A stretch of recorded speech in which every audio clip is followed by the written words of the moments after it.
Wicked, titled on screen as Wicked Part 1, is a... I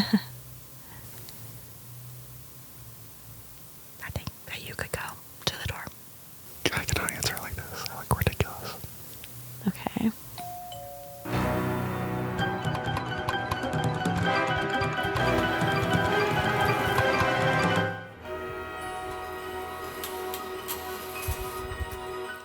Hi. Welcome to Queer Cinema Catchup.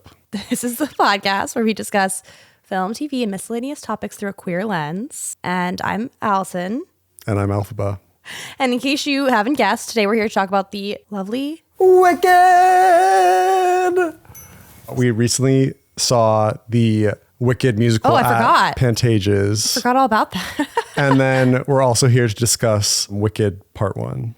We should start perhaps by saying what our relationship is to Wicked prior to the release of this movie, because would you not agree this movie has been quite a blockbuster? Yeah, I have been very excited about it for a long time. I don't know why the marketing was really working for me. I usually get exhausted by trailers, as you know. When we go to AMC movies, I try to avoid them. And that's upsetting for me because you're my ride.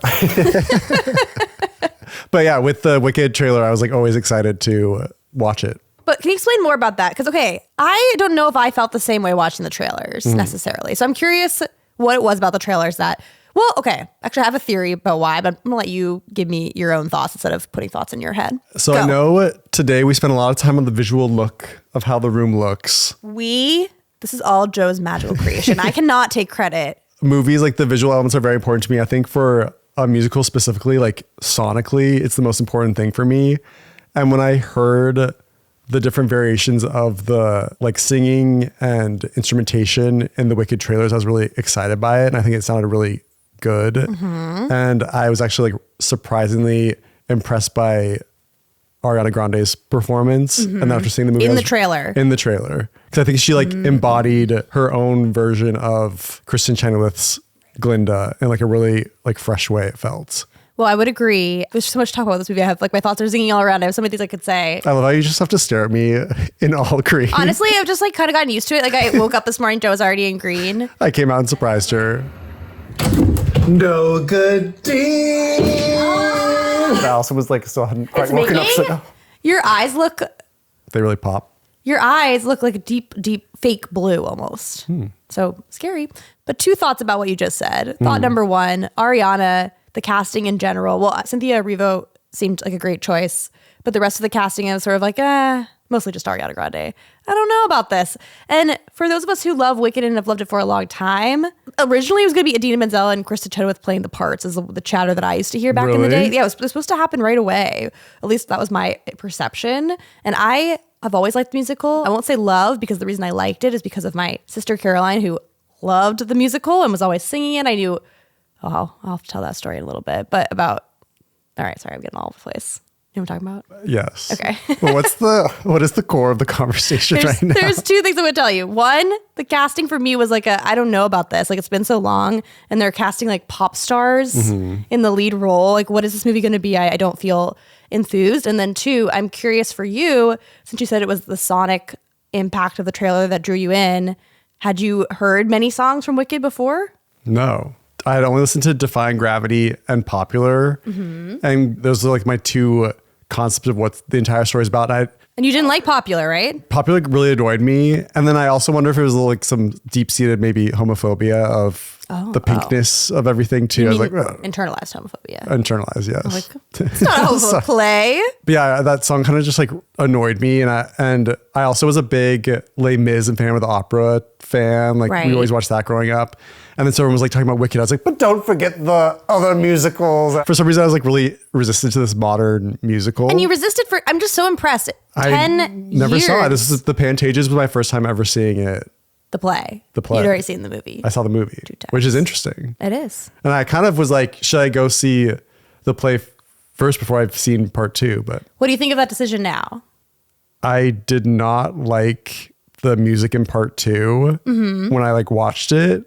Listening to the soundtrack leading up to us today, I've like fallen in love with a bunch of the songs from Act 2. And we had a conversation off camera where it's kind of like we saw A Strange Loop, which is a musical. Covered on this podcast. We're like, oh, it's good, but like we couldn't really get into like the vibe of the music. But then after listening to the soundtrack afterwards, it's like I like love every song in that musical. We basically were saying we think it's because it's hard to hear. It's hard to hear, yeah. And so you can't get access to the story as readily. Right. But we did feel like the part 2 was a little bit rushed.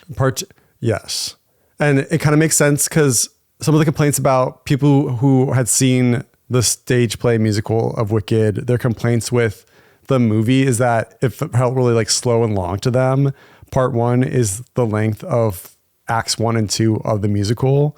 But when I saw the movie, I thought it was like really well paced. I felt like I like got to like absorb the story really well. My only complaint with it was when at the end, like Elphaba like has the spell book and gives the monkeys wings. Yes. And then immediately launches into Defy Gravity. And that felt really rushed to me. I was like, what? Like, you haven't had any time to process what's happening. And then going to see the play, it was like, oh, like everything's really rushed. I don't know. I liked like taking time to like digest things. I liked what they fleshed out in the movie, but I'm sure I'm biased because I saw the movie first. Yeah. So it's interesting you say that about part 1. I actually kind of felt the opposite at the end where Defying Gravity, I know the notes in the build so well. It's like baked into my DNA. I've heard the song so many times that the way that they chopped it up in the film to kind of have more act out moments, like the monkeys flying against the window, which of course adds like fear, drama, tension. I get why they did that for a film. And then like later they kept kind of breaking up the action, and even Elphaba's big crescendo at the end is kind of separate from the moment which she was singing before for a pretty significant moment. Like, I don't know, maybe it was like 5 minutes or 4 minutes of time. Of Defying Gravity. Yeah, I was sort of like, that kind of took the emotion out of it for me because I really want like in the theater when we were at the Pantages and it kept building and building, and then the audience members were whooping and applauding mid-song, and then they hit that high note, she vaults into the ceiling. I was like, oh my gosh, I just needed that kind of build in my body to happen, and it wasn't because it was chopped up. I didn't feel it, but I think I might have been alone in that because a lot of people I saw the movie twice in the theater were crying and super moved, and I just kind of felt more cold. The singing was incredible, and what I was looking at was beautiful, but there's just something about how it's chopped up into distinct segments that I didn't like as much. It's chopped up a little bit in the play also. Not as the same way. It's not as long. It's Yeah. like, and it feels like it's confusing to me that she's falling for so long, even though I love seeing her look at her younger self. Yeah. Like that's so touching and really speaks to the core themes of the film. It's just a long period of time. And then to go back into song, I don't know. For me, it was made me feel a little bit colder on the inside. I didn't mind it. Maybe I was becoming Wicked. Should we switch places? Give me the green makeup. You have been changed. My complaint more with Defying Gravity, because again, like that's my real understanding of Wicked, is like listening to that song over and over again. And the song is about how she's like, how like nobody believes her, or she's always been like pushed down and not allowed to like flex all her powers. Yeah.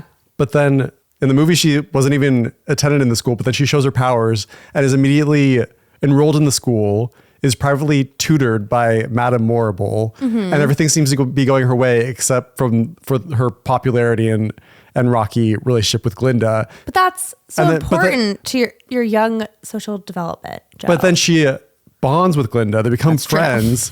And then she meets the wizard. And in that one meeting, she is tricked into giving the monkeys wings. And then immediately it's like, that's it. You all doubted me. I'm taking this thing down. Take off. Flying off the handle. It's an interesting point. I kind of have two thoughts about it. One is like psychologically based, and then one is, I don't know what the other one is. By the way, this was not in our blueprint. No, we've just break down the finale of Act 1, Defying Gravity. in the beginning, in the first beginning 5 of the minutes. podcast. Will, have we said anything funny yet? Have you said anything funny? That's a loaded question, Joe. No pressure. That's a very loaded question. There were many moments that I was like, yes, this is good. Okay. When someone feels like an outcast and they want to fit in, there's a tension, and then they're very principled and they stand out for different reasons. There's a tension between wanting to stand out, wanting to fit in, wanting to be true to who you are, and wanting to throw that all out the window. I kind of believe that until she was able to integrate those two parts of herself through her friendship with Glinda, I don't know if she would have been able to stand up to the wizard earlier in the film. Like if she had gone there when she was still such an outcast, still so hated, and he had been promising her. Maybe that's not true. Maybe she was always going to be that principled and able to stand up for herself. But I feel like it was the love of her friend and not being so alone anymore that made her feel comfortable to truly be who she is and say this is wrong. So that's kind of my argument for why it makes sense. But then on the flip side, I have a different kind of quibble with the ending, which is that, yes, it seems really painful what the monkeys go through. I don't want to discount that. But the wizard did say that they wanted to fly. Now, I know we want spies, so it's a little bit complicated. And then after they have the wings, is it really that bad? Like, are they still in pain? Or now can they fly? Like, I feel like it just feels a little complicated. You know what I mean? It's not so black and white, like you tortured these monkeys. They're still in pain and they're tortured, even though they seem really angry. I don't know. I get what they're just trying to fit it to the Wizard of Oz. And I just kind of feel like justification wise, from a plot perspective, it doesn't feel, I'm not sure. That's probably I always had a question mark. That's probably what's making me confused too. Like, I know she's passionate about Dr. Dilliman. She has a strong friendship with him, but then it's like, we don't really see her interact with the monkeys at all. They're just kind of there. And then my interpretation is the wizard speaking on behalf of the monkeys, but the monkeys never actually say if they want wings or not. No, they don't. Yeah, it's really torture. I always thought, to clarify. I thought that he just kind of like made up that fact. It's like, oh, they've always wanted to fly. Come on, who doesn't want to fly? Everybody deserves a chance to fly. I just think it would have been interesting if they had made the transformation of the monkeys very painful and there was another cost to it as well. Like, I don't know what that would be. I guess it's enough. Maybe people are going to be like, wow, you are heartless. They were in pain for 5 seconds, and that is enough to justify any kind of anger. And you should never transform people against their will. Of course, I am a good witch. But anyhow. Well, that speaks to, you're talking more of throughout the whole story, like she's internalized this like otherness. Yes. And that's kind of like the final straw. Yes. I think this movie though is very like textual, which is fine. I don't think there's like too much subtext to it. Oh. And so I felt like your reading into it is like very subtextual, that about the love of Glinda. The love of Glinda, but then also just how she's been like pushed down and doubted all of her life. Like, I didn't really see, we just like skipped to when she's like in college, when she's already, I think it's like the songs. I guess that's the thing about a musical, is they kind of have to fill in these big periods of time with a lot of emotion. I do feel like the subtext, I feel like that is part of the reason why it's such a queer film, which we could, jumping around, we could go to that first if we want, or we can go back to the beginning and talk about, the plot and a basic just overview of the film. I think everyone knows the story. You all know. You wouldn't be watching Joe and Green and Me in a Crown if you didn't already like Wicked. Fair enough. So yeah, the queer subtext, of the film, I think is twofold. One, that Elphaba is coded with otherness, which is a queer and marginalized person experience.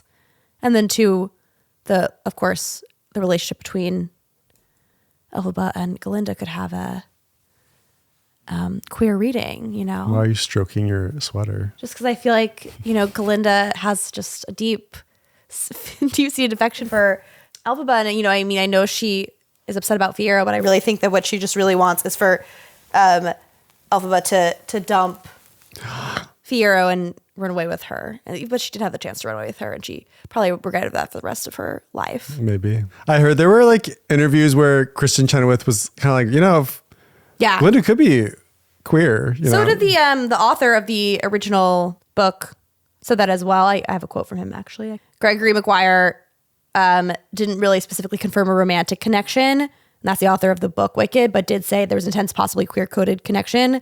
And in the book, there's some additional pieces of information, such as the fact that they share a bed at one point. They do? They do, in the book.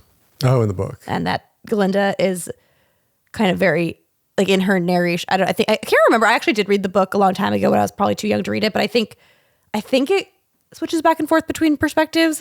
And Glinda's like the fascination with Elphaba, the obsession even prior, which you see in the musical, like she really hates her just because she's different, like she's just like a bully. But then I don't know. Anyway,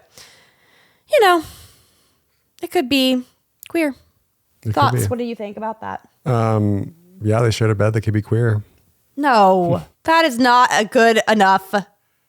Well, I mean, the author is gay himself. Yes, actually, wait, before I dive into that, and go ahead, what you say, Will sent me a quote, but go ahead. just the whole appeal of wanting to tell the story from the side of the Wicked Witch and her otherness and how that could affect like what was her life, like what brought her to that point. I think to be queer makes you think about people in different ways, Yes. different lights. Yeah, it's like an interesting reading. I totally could see a queerness to it. Well, thank you to our producer, Will, for sending us this excellent quote from Gregory Maguire, the novelist of Wicked. Perhaps when the lights were out and the novelist was out having a smoke in the back alley, the girls had sex in the bed on the way to Emerald City. Wow. Maybe they did. Whoa. But I had an interesting thought about that. It's kind of a dark thought. I don't know if you want to go there with me, but I'm going to take you along. I'm not being very Glinda right now. Like the queer coding of characters in musicals and plays and books, it's so common. And we've lived through a time where everything's been like less coded and more explicit. Like there's so much media with queer representation now, which is awesome. But I wonder if there's going to be more coding going forward, and like the ability for people to be able to read that for what it really is so it's essential, and to develop, those analytical skills to kind of like read in the queer when it can't be said explicitly. I don't know, kind of, do you know what I mean? The idea that there'll be like less explicit queer representation and more coded representation. Whoa, dark. Which is important why we're embracing the queerness. Exactly. Today. Elphaba and Glinda may have slept together on the way to the Emerald City, according to the author of the book. Woo! All right. I think that we should probably back it up a little bit. We've been bouncing all over the place because we love Wicked Part 1, Wicked the book, Wicked the theater, piece of theater, Wizard of Oz. We love it all. And so let's just give a little background on the movie itself. Wicked, titled on screen as Wicked Part 1, is a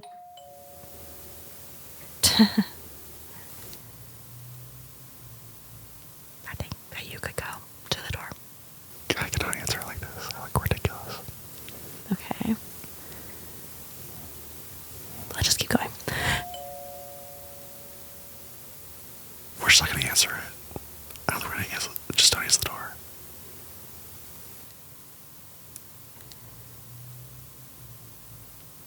Oh my God.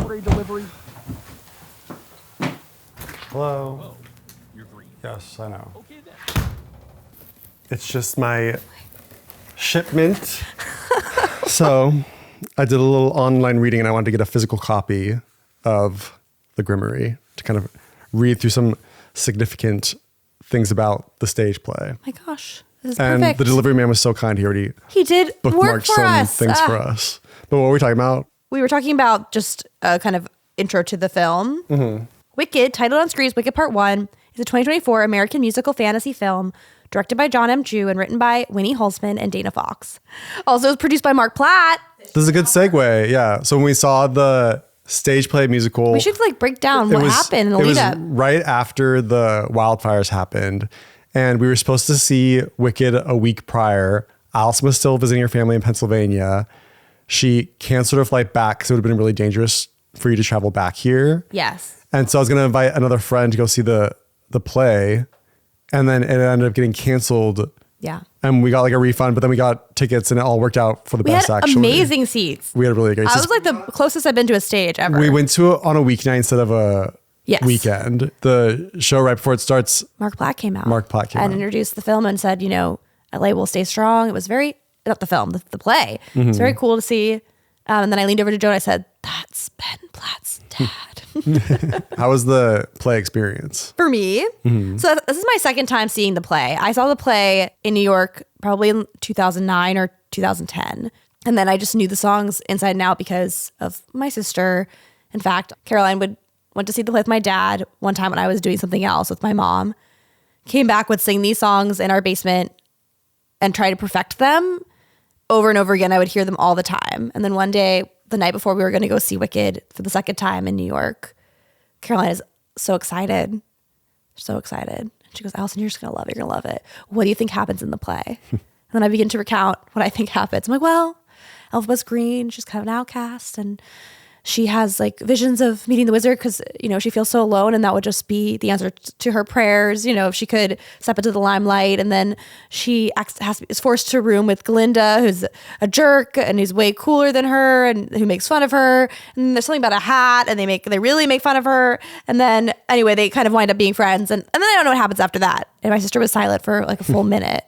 And then accused me of looking up the plot of the play, but I didn't. She was just so good at singing the songs that I felt like I had to see the musical. But anyway, yeah, I really enjoyed the musical back then. And when we saw it in LA, bravo. Bravo. Yeah. I really didn't have any. I did think the second act was like very rushed. It was. And it's just so interesting too, because the movie just like fleshes out the production design so well. And not to say that the stage play has bad production because it's a traveling show. They don't want to have too much up there. But I was like, wow, it's like really a lot more stripped back than I would have imagined. That didn't bother me so much because I feel like when you see the live performance element of it, it's like that kind of is the... transcends. Yeah. But I can see why you haven't seen the film first, why that would. Yeah.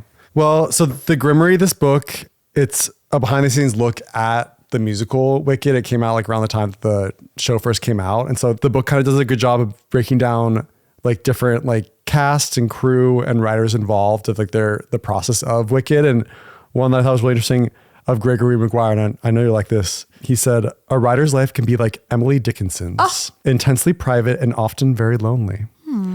I came to the first night in San Francisco. So when they first put on Wicked, they actually did the full run of the show beginning to end for the first time in San Francisco as a preview. That's awesome. He said, I walked in and sat down. Curtain rises. Of course, I'm ready to be fiercely embarrassed and shrink into my seat. Kristen floats down and she is funny with that voice of 4 octaves. Then Adina comes on stage, rushing to the front in Elphaba's clumsy, ungainly way. Now, Adina has won the Tony Award for Best Actress, which I think she wildly deserved. And I know she had a big following from Rent, but the kind of applause that greeted her was of a different nature. They weren't greeting Adina as a famous singer or actress. About 1,500 people were greeting her as the Wicked Witch of the West, and they were cheering the witch on. I'll tell you, the hair on the back of my head stood up, and it basically hasn't gone back down again. It was exactly the antithesis of what a writer does, alone, shaping a paragraph or considering how to pose a moral question in a story. Basically, I have a permanent goose flesh now. It's a medical condition of having a play on Broadway. However many times I see the musical, I still can hardly believe there are so many people screaming and cheering for the Wicked Witch of the West. That's an incredible quote. Isn't it? Yeah. I mean, I think that's really interesting. I mean, it is what draws me to film and TV and the theater over, even though I love prose too, because I do think it's like inherently a collaborative experience. And then also you get to, especially in the theater, there is like something that passes between actors and audience, and that's really special and unique. And I mean, he's a really good writer, so the way he put that was really moving. The permanent goose flesh, that's a great turn of phrase. Yeah, he just like didn't know how it was going to go, and his first time seeing the full run of it in San Francisco, he thought he was going to be like embarrassed of what it was getting turned into, and it's really like taking it life on its own. Well, that's an interesting point because so the film is very different from the book. Very different. Tonally, the book is, I would say, it's a lot darker. A lot weirder, a lot darker. Doesn't Elphaba die? She does die. Yeah, and he, you know, I could see some writers like Stephen King, Stand by Me, also radically different from the novella it's based on. And I can't remember if he's pro or con the big change that happens in that movie. But I really appreciate when writers are open to reinterpretations of their work and kind of riffs that are more inspired by the source material and less a direct one-to-one adaptation. And I feel like it's really cool of him to go to the theater, see the emotional experience, and be like, this is also excellent, even though he wrote something completely different. It's like I have this next quote pulled up. I know you really can't almost use as like, an epiphany. And this is written from David Coit. He writes, if there's anyone writers respect, it's other writers. True. For a writer to adapt another's work is akin to cannibalizing oneself. And yet, even the most reverent scribes understand that adaptation is what makes the world go round. It is. Because like Gregory Maguire's Wicked is adaptation in a way of The Wizard of Oz. Absolutely. It's like a look at it from a different version perspective. of a version. Like The Wizard of Oz is probably like one of the most like American stories and like movies. Like it came out like 1939, I think, and it features Judy Garland, like one of the most important actors of American cinema. Like it just has like so much history to it. And then to create Wicked and also to have such like reverence and be so like important, it's just impressive. They didn't like water it down in any way. They found a way to make it new. Which brings me to a question, because I think you're exactly right. Do you feel like the film missed an opportunity? I mean, maybe they have split it into two, so perhaps they are about to play more with source material, but do you think they missed an opportunity to kind of mix it up more and kind of make it its own thing? It has been 10 years. It's been a long time. It's been over 20 years. Didn't it come out to 2000? I've been saying 10, but that's definitely wrong. 2003. I was like, I just was saying how I went in 2009 to the play. So yeah, it's been such a long period of time that, I mean, there's parts of the story, like the outcast who steps into their power, who stands up to power, which felt way more relevant sitting in the theater right now than it did when I saw it back. I have quotes in here that are scary about our current political frightening times. And like the way the animals were treated. And, when I first saw the play, I was kind of like, okay, like I get the metaphor. We're moving past this, the metaphor. Like of course, on the side of the animals, of course. And then I feel like I'm coming across so anti-animal. I'm like, the monkeys were fine. It's just not as eloquently fleshed out as the rest of the story is. Like the animal element of it has always been rushed. And so like when it happens, like, yes, animal cruelty is awful, but it also kind of comes out of like left field. It's like, oh, right. Like maybe those the characters needed more aspect. They need to be like fleshed out more. Maybe they did just need to be a side story. They feel like too much of a side story. But going back to Wizard of Oz, what were you saying about? I'm trying to say, like, if the Wizard of Oz inspired Gregory to write Wicked, and that is a complete 180 on the tail, and then the piece of theater comes along and is like, I love what you did here, but we're going to make it more fun, more heartwarming, a different kind of narrative twist on who the Wicked Witch of the West was. Do you think like the movie that came out like 20 some years later missed an opportunity to play more and add its own twist to this legacy of a story? To pull it even further away from the Wizard of Oz? Like do its own thing, like be a little bit different. Or do you think it did do its I think own it thing? is expanding upon. I feel like part one really embraced the movie or the play, but like expanded upon it. Yeah. By making it's like 3 hours long. True. Which is the length of the show. Like I feel like they're like really fleshing out things more. And I've heard rumors that part one is like honoring the musical. Wicked for Good might take more liberties and like venture away from the play. I think I would want to see that now that we're talking about the adaptations. And the woman who wrote this, the book, it's called a book, right? Yeah. For a play. Winnie Holzen, one of the scriptwriters, it was her idea. They had like Fierro, they had Bach in the book, I believe, but the like stage play and the movie to have them turn into Wizard of Oz characters later on was a decision made by Musical. Interesting. by I think Winnie specifically. That's awesome. But that was one of my, so when I saw the movie, I also saw it twice. I went with one of my friends and I was like, I wonder what the fate is specifically of Jonathan Bailey's character Fierro. And my friend, he like turned to me after the movie. He's like, you really don't know where this is going? You haven't taken any context clue of what could possibly happen to Fierro in Act 2. I was like, no, I have no idea. And then of course I'm like on YouTube and the algorithm is totally showing me every wiki piece of content. Wicked. And it spoiled everything for me. So I know this episode's going to be full of spoilers, but Fierro eventually turns into the Scarecrow. Yeah. Bach eventually turns into the Tin Man. And those were both like spoiled for me. I was like, it's like, how did I not see that coming? But I wish I'd been surprised by it. I feel like you wouldn't have been as surprised as you think, because I think in the play there's more hints. Okay. Maybe you would have been surprised by the Tin Man. Well, I mean, Fierro literally in Dancing for Life, speaking about like not using your brain. I was like, how did I not? I think like once the first transformation happens, you would have been like, oh, but this is going to happen again. For me, maybe it's the play. The transformations for Bach and Fierro, they were like as powerful to me. And I kind of wish I was kind of like I wasn't like yearning for like, but how does this tie into the Wizard of Oz? Like I didn't really care about that. Whereas I wonder when like Wicked first came out, people were like curious because the play is very like cutesy about like only showing Dorothy like as a shadow, like throwing the bucket. Yes. And so like they're definitely putting their own spin on it, but I like didn't really care how it lined up. I was more invested in Elphaba and Glinda's stories and Fierro and Bach separate from these characters. So I don't know. I like didn't feel, I'm not upset that it happened, but I also wasn't like, that's how it ties in. This was genius. I just kind of like, oh, well, the way they accomplish it in the play also is a little ridiculous. And I know it's a play, so they can only do so much, but like Elphaba goes and sees Nessa in Act 2. And then I forget what happens to, how does it happen? She turns the Bach into the Tin Man. But does not warn Nessa of his transformation. She and Nessa are having a conversation. Bach comes in. He dies. Nessa? He dies. How does he die? I don't remember. Maybe of fright? Oh, Nessa takes the book. And she tries to do the spell herself. She kills Bach. You're right. And then Elphaba's like, because he's going to... Oh, I remember. Bach was such a dick. He comes back in. She can walk now. Nessa can walk. That's what's happened. He's like, great, can I leave? I'm going to get out of here now. That was like The one time I gasped. People gasp. Everyone gasped because you think that he's like gonna like love her now. He's like, you know what? Oh, well, now I can leave. You little codependent man. You could have left at any time and she would have had to deal. And it's on you that you stayed through all these years.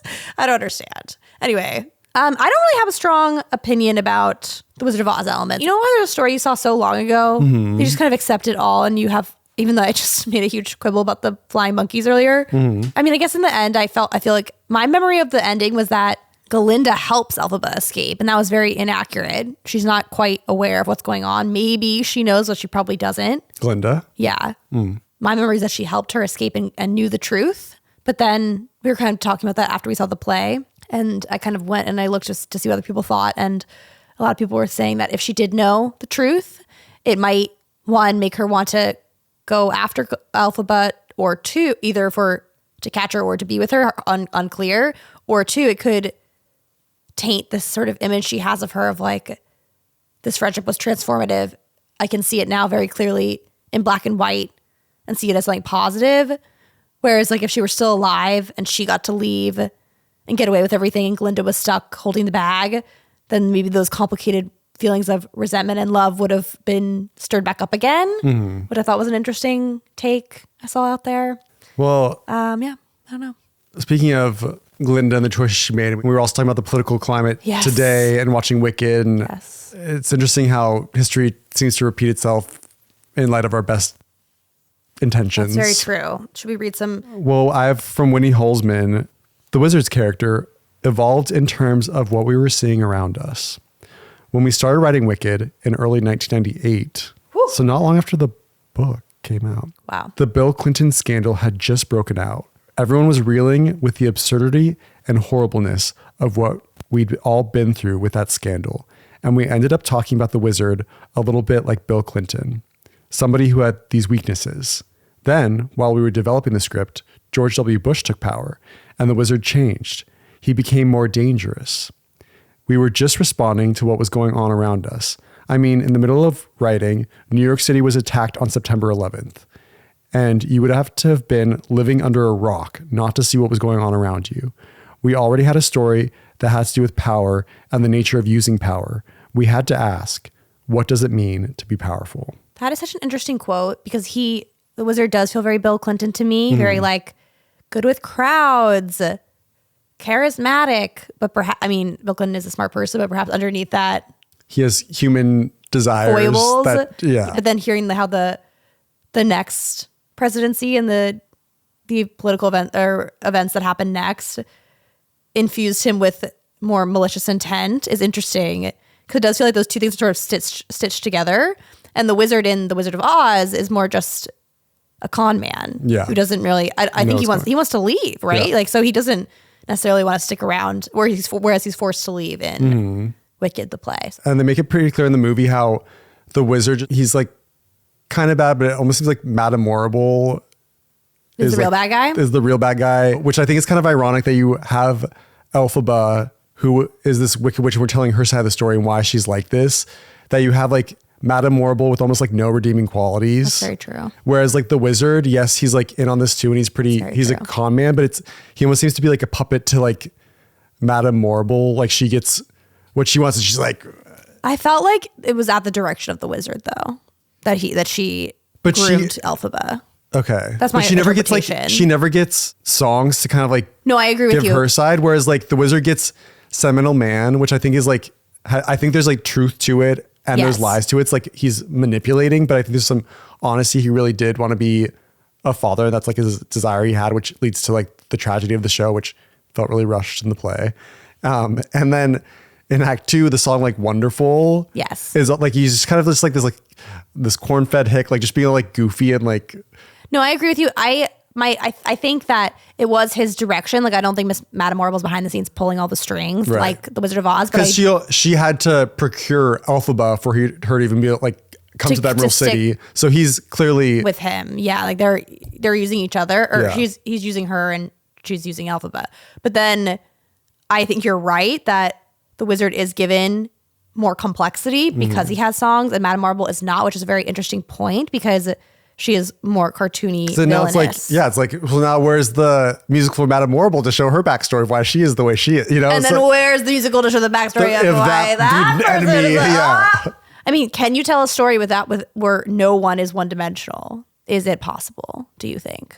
I don't know, that's the first movie that pops up in my head, but like Black Panther, the first one, the villain in that story, they showed his backstory and you at least understand of course. why he's making the decisions and you have like empathy for him, even though what he's doing now is pretty awful. So, but it's just like Madame Morrible just like seems so like No, I to completely get what she agree. wants, she's gonna like give them wings. Like, well, clearly there has to be something going on underneath it. It's just very ironic that you have this story It giving definitely one is. person and to put that on another woman, I think is really interesting. Yeah, I agree. I think it's a very 90s thing to do. Yeah.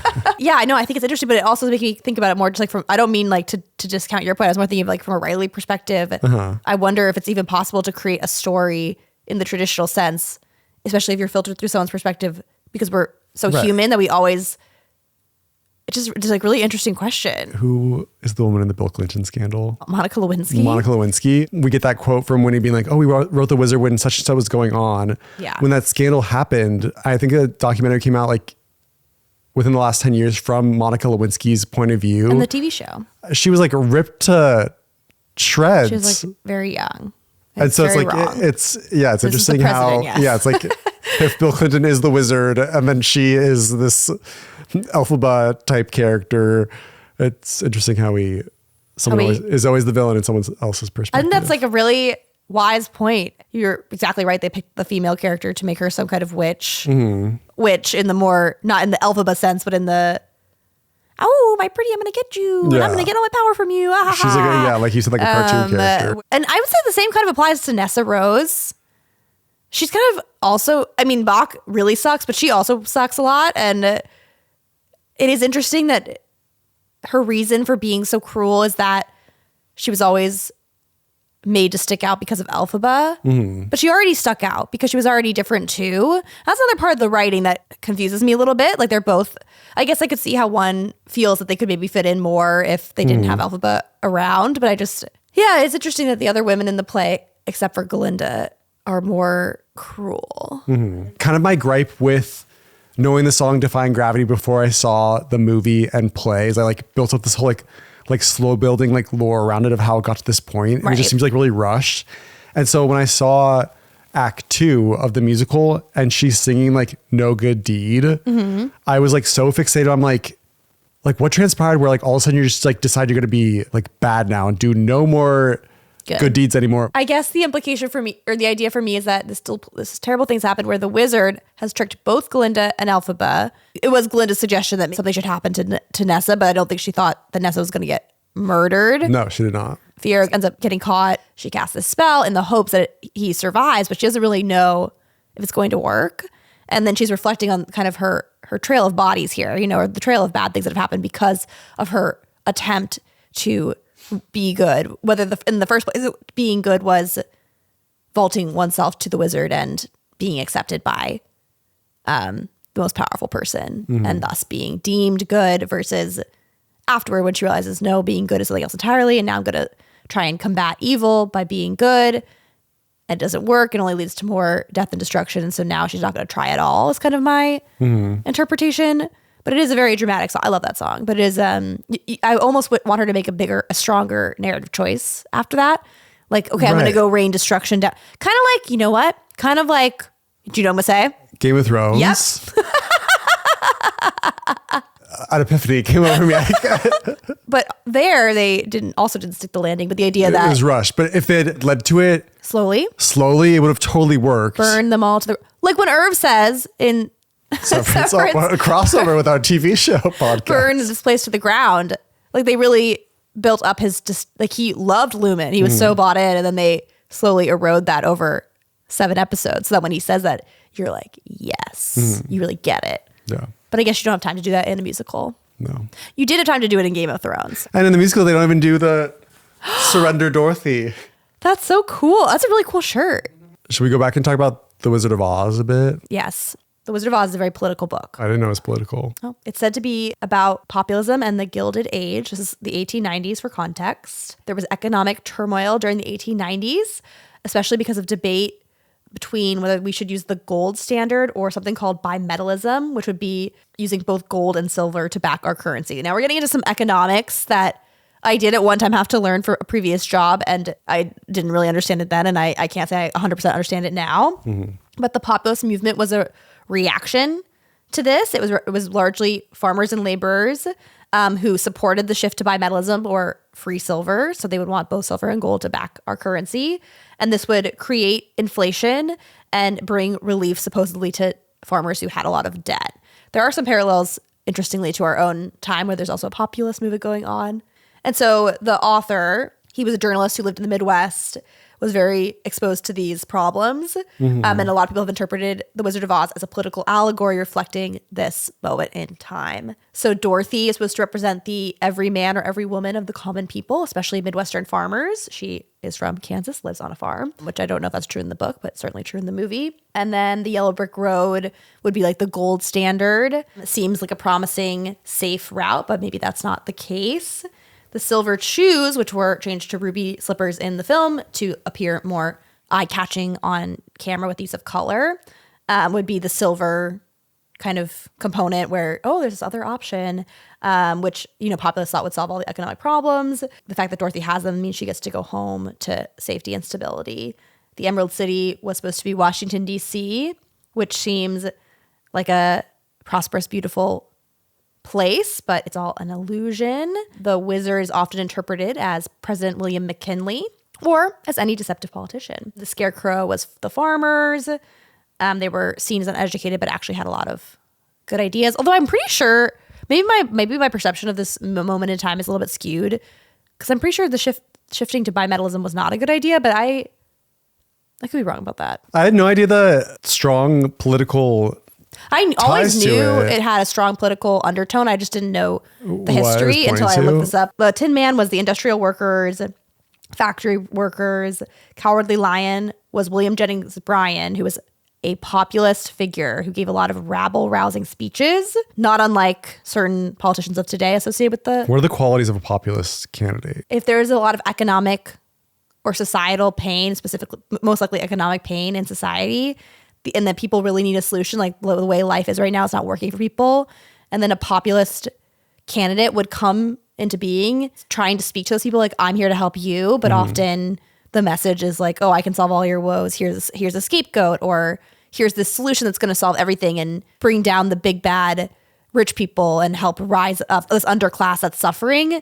And in reality, it might not be so simple, or they might be creating like a villainous, not a villain, or creating like there's like a dangerous element to it where Cutting taxes for the rich, how does that help the... Yeah, like, oh, we're here to help lower you. And class? we see and hear your pain, and we're validating the system as it currently is corrupt and not helping you, which is like a message that feels inherently true. But then are they in it for their own gain, or what might it be? That's my understanding of populism. Yes, he was a pro-silver democratic populist leader. He was known for his very powerful speeches, but was seen by critics as lacking real political force. And then the Wicked Witch of the East was industrialists and bankers, and then the Wicked Witch of the West was supposed to be drought or economic hardship, who was ultimately defeated by water, which is like a nice little metaphor.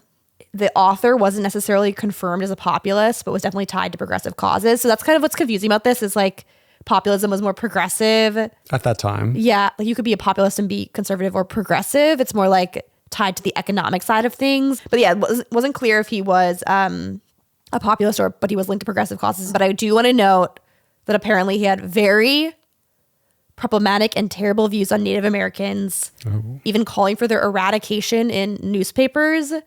And so while he was associated with some progressive ideas, he's a complicated historical figure who also was associated with some very dangerous and wrong ideas. But yeah. Well, when I was a young child, I was in theater camp, and we were putting on I remember this. The Wizard of Oz. And I was cast, not even a full fence. I was picket fence number 3. Okay, I have a quibble on this. You told me this story once, and you said that you were like, maybe this is my place to be on the stage, and then you were so devastated to be cast as the fence boy, fence number 3, not even top billing.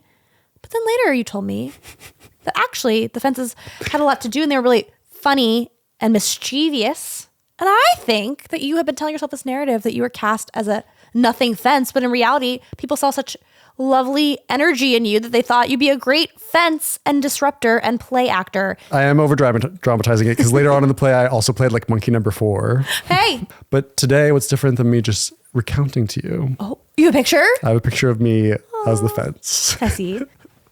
Well, I ripped this out of my mom's photo album, so I'll have to return it when I go back. Wait, this is hilarious to me that it's you and then 2 really tall girls linked together. Even before I was in this summer camp, or maybe it was influenced from the summer camp, is I took this little book and decided from memory to draw out the entire story of Wizard of Oz. I swear to you, that's why you're here today. Probably. I was like so impacted by the Wizard of Oz and so impressed by the storytelling that like, I think I was like 8 when I was like doing this, like doing like drawings of the Wizard of Oz. I have some crazy pictures in here. But it's like you recreate the whole thing. Recreate the whole thing from memory, even incorporated like the significance of when it transfers into color. Oh. I put in a commercial break. I remember this. Is I like drew them on the Yellow Brick Road, and then I had my dad write. I was like, "Can you write? We'll be right back." So at the time, I didn't know how to write, And you did. and so he wrote that in, and then I inserted. I had a commercial break because I drew pictures from Titanic, but not only pictures of Titanic. I proceeded to attempt to draw everyone that was on the Titanic. Very ingenious, very intuitive. But I remember we were like on a road trip somewhere, and this is like how I kept myself entertained. I was in the back of the car drawing. See, don't you feel like something is lost when kids don't have to entertain themselves? I know, something is lost. Oh, here it is. Here it is. So this is a drawing of when Dorothy gets her makeover. Oh, she's beautiful. That's not something out of Poor Things. My God. But yeah, it was like really. See, that's the kind of thing I would do with Harry Potter. Like and I was around the same age. Like I would really get it. Like I would draw everything out, or I tried like rewrite it. Mm-hmm. But there's just something so like visually stimulating about the Wizard of Oz. The music's like enchanting. Like you just show like a young kid this. I'm sure like so many people were influenced by this, and now that like Wicked is like carrying on that legacy. It's beautiful for people. It's beautiful. It is. Through the years. How long ago do you think the very first piece of literature about the Wizard of Oz, how long ago do you think it was? May 15th, 1900. But wow. In this fancy book, it does a breakdown of the road to Wicked. I mean, I can give you all the way back to May 15th, 1856. It's when Lyman Frank Baum is born in Chittanago, New York. He grew up a frail child with a weak heart, but an active imagination. He dislikes his first name and prefers to go by Frank. Physically restricted due to his medical condition, the young Baum spends his playtime devouring novels by Dickens and Thackeray, as well as English fairy tales in his father's study. It is there, immersed in those volumes, that he discovers his own passion for writing, first manifested in an amateur newspaper he produces with his younger brother. What's a piece of literature that got you into writing? I guess like as a kid, I was a Harry Potter fan. I think that got me very invested in story at a young age. And then Shakespeare, we read Romeo and Juliet. I don't know. Again, Room with a View. I just always liked books. 1882, Baum's abiding love of the theater leads him to blithely write script, lyrics, and music for The Maid of Erin, an Irish idol. The play is a hit with both audiences and critics and tours the country for several seasons. The same year, Baum falls in love with and marries Maud Gage. What a name. In May 1891, Baum and his family moved to Chicago after difficult days in South Dakota, where both his store and newspaper prove unsuccessful. He works as a reporter for the Chicago Evening Post and then becomes a traveling salesman, kind of like the Wizard. 1899, publishes a book, Mother Goose, which brings us to May 15th, 1900, on Baum's 44th birthday. His new collaboration with Denslow, The Wonderful Wizard of Oz, rolls off the printing presses at $1.50 per copy. It becomes an immediate bestseller. Baum wrote 13 sequels, expanding the land of Oz into a full-fledged fantasy series. People think of it as one of the first American fairy tales as opposed to European folktales. January 20th, 1903, The Wizard of Oz opens on Broadway.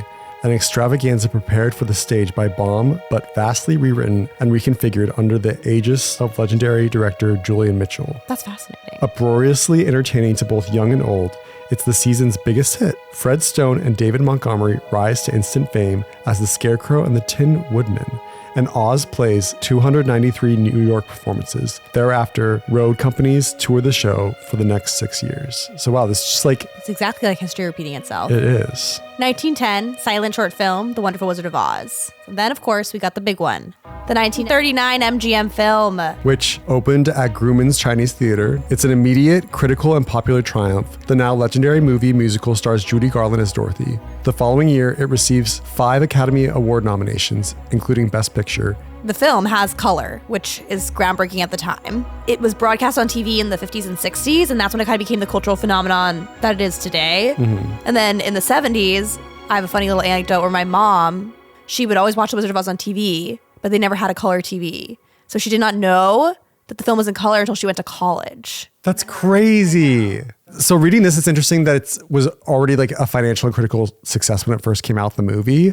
But my understanding is that it didn't perform so well. It's like people like your mom watched, they just played reruns over and over and over again. And then it became where people became so beloved. like nostalgic for it. We watched Girl Interrupted, which isn't set in the 60s. They're watching The Wizard of Oz on TV. It's like it was through that rewatching where people like grew nostalgia for it and kind of became A calling card. Yeah. That's the info I have for sure. So this book's a little bit of propaganda. Grimoire? The Grimoire. Bad Grimoire. Will's laughing. He thinks we're funny. Good. And there's some other pop culture dates the Grimoire highlights, including Elton John's Goodbye Yellow Brick Road in October 1973, the rock musical version The Wiz with an all-black cast in 1975, and its 1978 movie version starring Diana Ross and Michael Jackson. The $30 million Disney sequel to The Wizard of Oz called Return to Oz, written and directed by renowned editor Walter Murch, and of course, Gregory Maguire's book, Wicked, The Life and Times of the Wicked Witch of the West is published in September 1995. He begins with the premise that the cackling, broom-riding, green-skinned Wicked Witch of the West may not have started out evil. In a rich literary style that recalls J.R.R. Tolkien and Angela Carter, Maguire creates an alternative Oz, in which the wizard is a sinister fascist figure and the witch, whom he names Elphaba, is a freedom fighter for the rights of talking animals. The author is gay. He's a writer, he's gay. Very few kids know when they are very young they're going to grow up to be gay or lesbian. And I certainly did not know that myself. I was both thronged with loving brothers and sisters, but also isolated by feeling that I was just a little different from them. Elphaba's greenness and ostracization in the story of Wicked are not analogs to his own identity as a gay man. They're analogs to being human. We are all different. We all don't quite fit into the peg for which others think we are shaped. It's our own business to scrape away the edges of our own peg and make ourselves at home, or to leave the pegboard entirely, find ourselves someplace else to be. That's a beautiful quote. It is. He is a very... Articulate. All the quotes are He's really amazing. articulate. October 30th, 2003, Wicked, a musical based on Gregory Maguire's novel, opens at the Gershwin Theater on Broadway. Richard Zoglin of Time magazine writes, Wicked works because it has something Broadway musicals so addicted to fastidiousness and camp have largely given up on. A story that adults can take seriously. If every musical had a brain, a heart, and the courage of Wicked, Broadway really would be a magical place. I feel like Broadway is a magical place. It is, but there was a time where I feel like we've lived through a period of excellent Broadway shows that have really made it pop again in pop culture. Were there other big hits around that time, or was the next big hit Hamilton? Will, thoughts? Oh, Spring Awakening, I guess. But I would say that was more among theater kids. Will, what do you think about this theory I'm posing here? Not like that's broken through the cultural zeitgeist. Yeah. I feel like Wicked did and Hamilton did. Oh, Component. Book of Mormon. Oh, the Book of Mormon. That definitely gotcha. December 21st, 2004, the producers of Wicked announced that the musical has recouped its $14 million investment 14 months after opening, whereas it takes even successful shows 2 or 3 years to earn back their investment, and about 80% never do. Wicked is doing $1.2 million per week in box office and playing to sold-out houses. October 30th, 2005, Wicked celebrates the second anniversary of its Broadway opening, and then nearly 20 years later, a little less than 19 years later, Wicked is on the big screen, November 2024. You have a control panel in front of you. There's a button that says Wizard of Oz. There's a button that says Wicked. You press one and it erases the other. for eternity. Erases? Which one would you choose? I'm sorry, I would absolutely erase Wicked. You can't get rid of the Wizard of Oz. would, It's a piece of American history, and Wicked is well on its way. But isn't that's hard? It's like For me, like Over the Rainbow, incredible, powerful. You could not get rid of it. It's like baked into American history, but almost to the same degree, like Defying Gravity Absolutely. has like equal Getting rid of that powerful song weight. would be really upsetting. Thank God we would still have Let It Go. You know, we need one Meets in the Adina middle. belting song to survive. Yes. So You're right. We have a backup. we did get a fan question that came in. How did we decide today who would be Galinda and who would be Elphaba?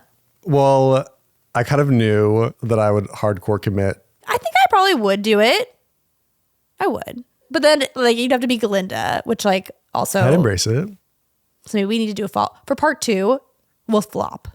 Will we? We will. But I think personality wise, I'm more of a Galinda. you're more of a Glinda. I'm more of an Elphaba. I feel like when I was younger, I did resonate more with an Elphaba. But now, I think a lot of people do. As an adult, I feel more of a Galinda. I was in this Grimoire book. They actually have interviews with all of the different people who played Glinda because they like took it on the role after Kristen Chenoweth, and they're like, I always like identified more with Elphaba's character. I think going into the arts, I think it's pretty common for like people to feel. And I think it's like a pretty common outside of queerness. I think it's a pretty common experience to feel othered in some way. Like I don't Absolutely. think it has to be tied to sexual identity. Could be about green skin. Or I also find like, I feel like Elphaba is a character who has so much to offer and she's never allowed to offer it. And so The Wizard and I, that song, I think there are so many people who are like, oh, I want to speak up, but I'm afraid, or I want to stand out, but like, I don't, it's not for me. Like people will laugh at me. Like there's just that desire to express yourself and then the inability to express yourself, whether it's an external force or an internal force, I think is super common, especially for people who go into entertainment who want to speak, but need like an excuse to do it. Like, oh, let me go on stage, and not be myself. And then I can talk out loud. I think that's like really resonant.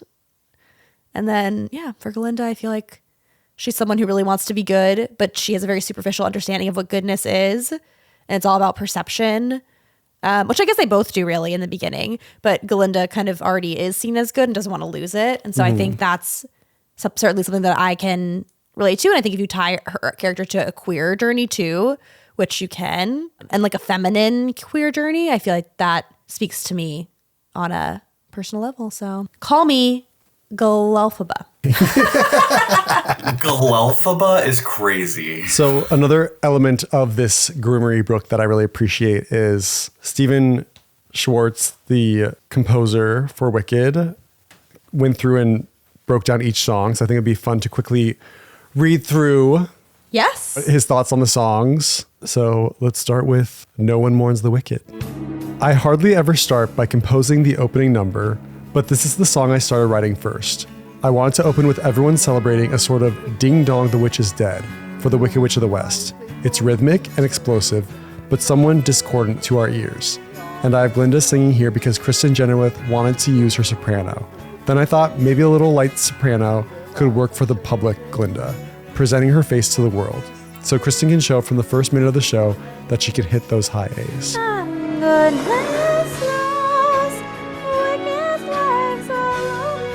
Will, just making me sing.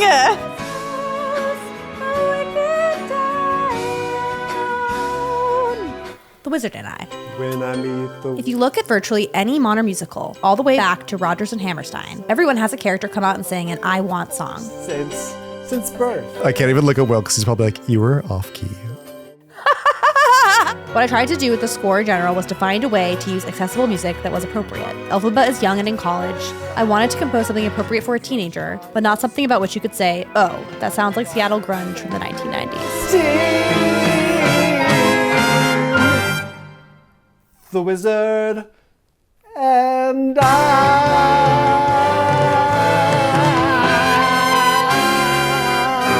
Well, I'm singing off key because I've been sick the last week. Right. Just so you know. Right. Whatever notes you want, baby. Whatever notes you want. What is this feeling? Winnie gave me the notion of writing a hate at first sight song, so I listened to a lot of classic falling in love songs. What is this feeling? I set it to a tune that was sort of like 10 minutes ago, the Rodgers and Hammerstein song from Cinderella. My What is this feeling?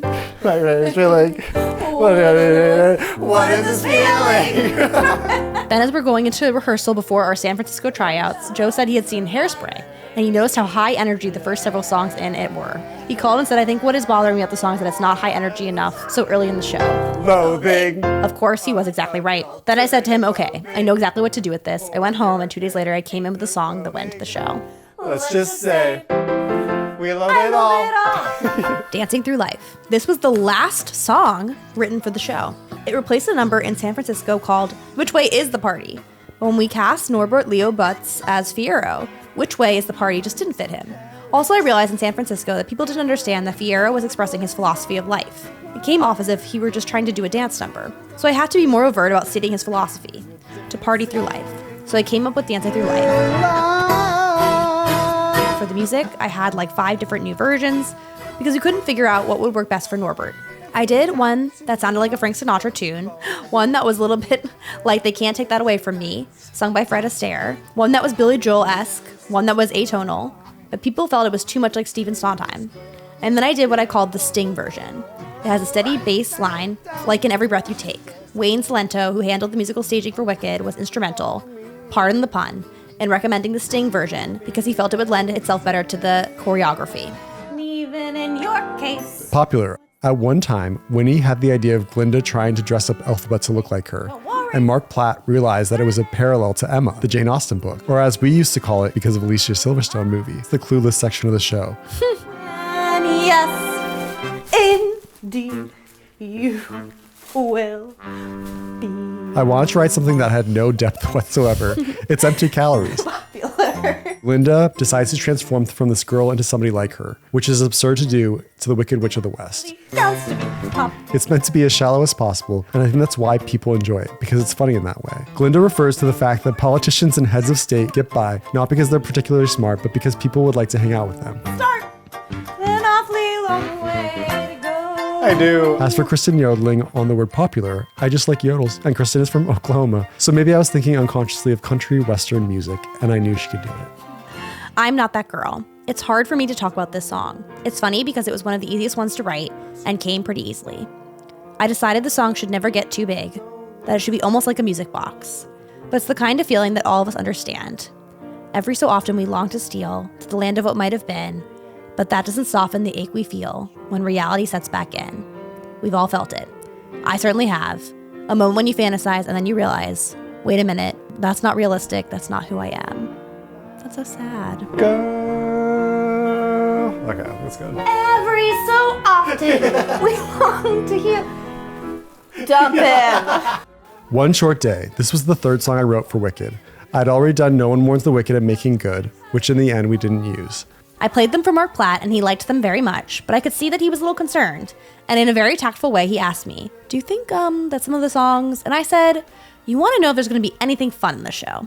Right, Mark? And he said yes. And I said, okay, I promise. One short day in the end. Winnie and I had the idea that when Elphaba and Glinda go to the Emerald City, it should be like 2 girls in pairs for the day. So it's supposed to be a spree. Before we are done. A sentimental man. 'Cause I think everyone deserves a chance to fly. When Elphaba hears that line, it affects her deeply, and she'll repeat it later in a bitter, cynical way in Defying Gravity. Also, no matter how intentionally manipulative and falsely emotional the music is, on some level, the wizard does mean it. He's honestly sentimental, even though he's a villain. And at the end of Wicked, when he realizes that he destroyed his own daughter, it's so devastating to him. He's willing to pack it in and leave Oz.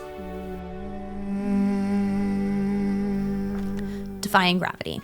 Something has changed within me. Something is not the same. I wanted a series of simple notes that sounded like strength, coming into your own, feeling the power come up from below, from your feet, and spreading up through your body. The song's structure evolved over time, because originally it was just for Elphaba, and then we realized that Glinda should be included. There was a whole other song that they sang to each other called I Hope You're Happy, which was a very angry, mocking song. And eventually that got cut down to just a quick verse in Defying Gravity. Understand you're having delusions of grandeur. I'm through accepting limits, 'cause someone said. At one point they say to each other bitterly and sarcastically, well, I hope you're happy, look how you've screwed up. But when they part, they generally say to each other, I hope you will be happy. Let's try to harmonize. I actually don't really know how to do that. Just you. There you go. And and I defying gravity. Well, you have to commit to it. You have to, I feel like you need to like sing 3 lines, then I'll try to I'm a harmonize. little too sick to do this. Well, no, but I'm harmonizing with you. So you just hit whatever note you need to hit. He's not looking quick before he pays attention. He's writing notes. He's gonna be like, stop with your singing.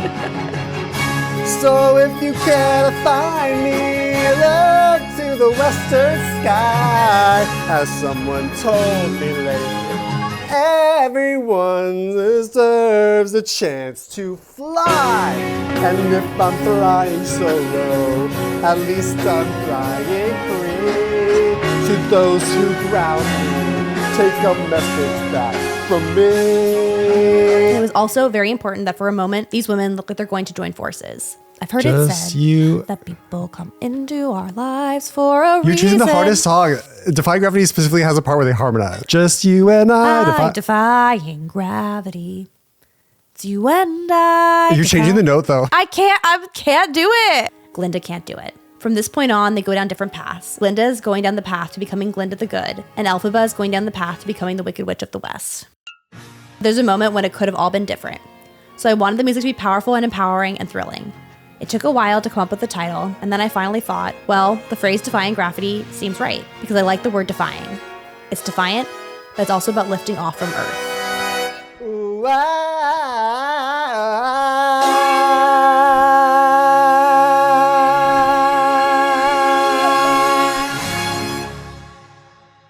Thank goodness.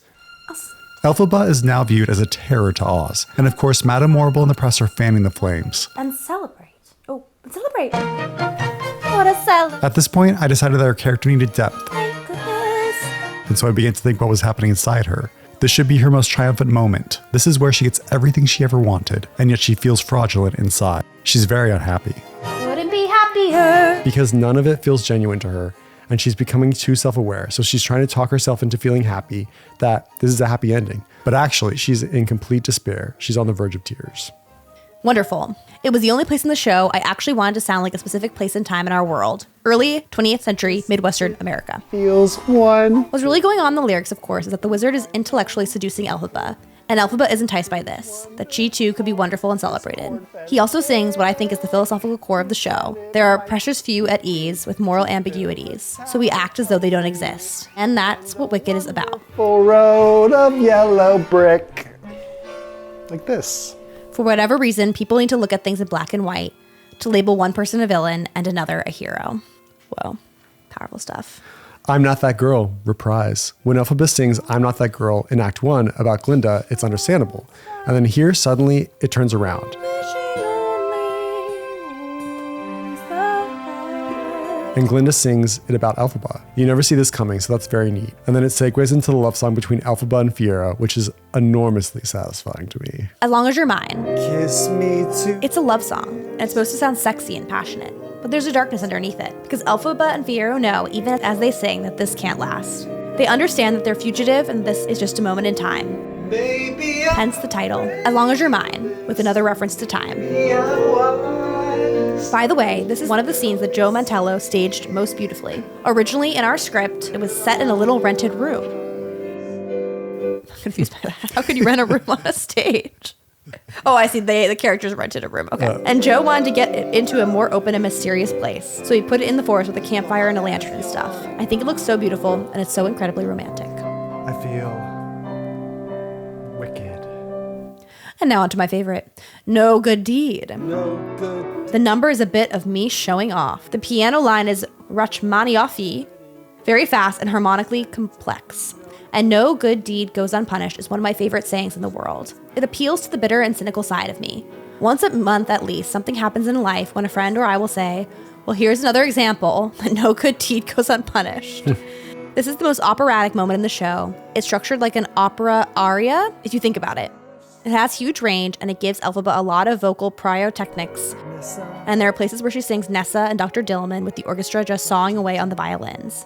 And then suddenly she'll hit a big note with Fiero.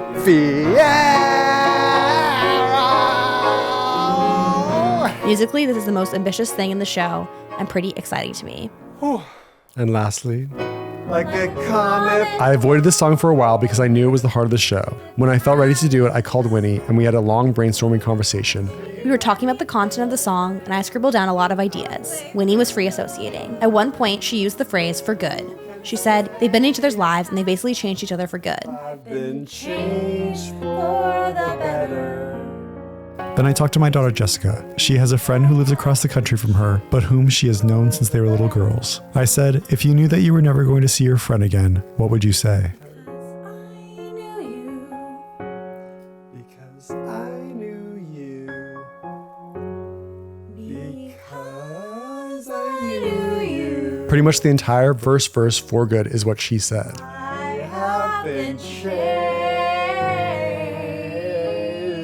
She just started to talk and I scribbled things down.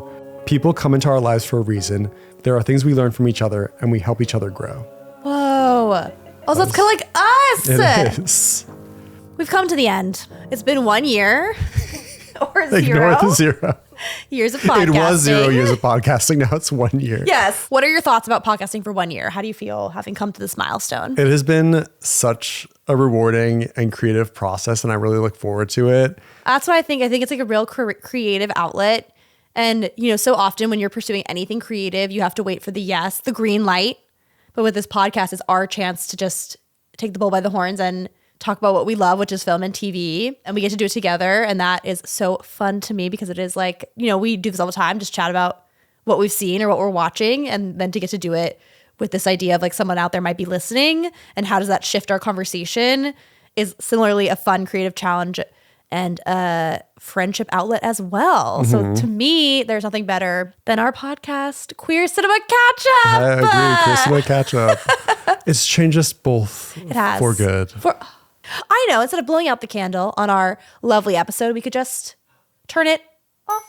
And goodness knows. The wicked's lives are lonely. Also, for our listeners, this has been a very image-conscious episode, so please watch us on YouTube, watch us on Instagram, comment, like. We love engaging conversation. Write to us at queercinemacatchup@gmail.com. I've been waiting for my emails. I also love getting comments and I will respond to them thoughtfully and descriptively. I can't help it. I'm a little wordy. I can't watch me set myself up for failure here. People are going to be like, okay, we'll comment. And then I'm like, oh no, I have to write paragraphs. But I will write you paragraphs. I will. We're ending it the way we began, me begging for an email. That's what happened in episode 1. I'm sure you could go back and I would say, please send me an email.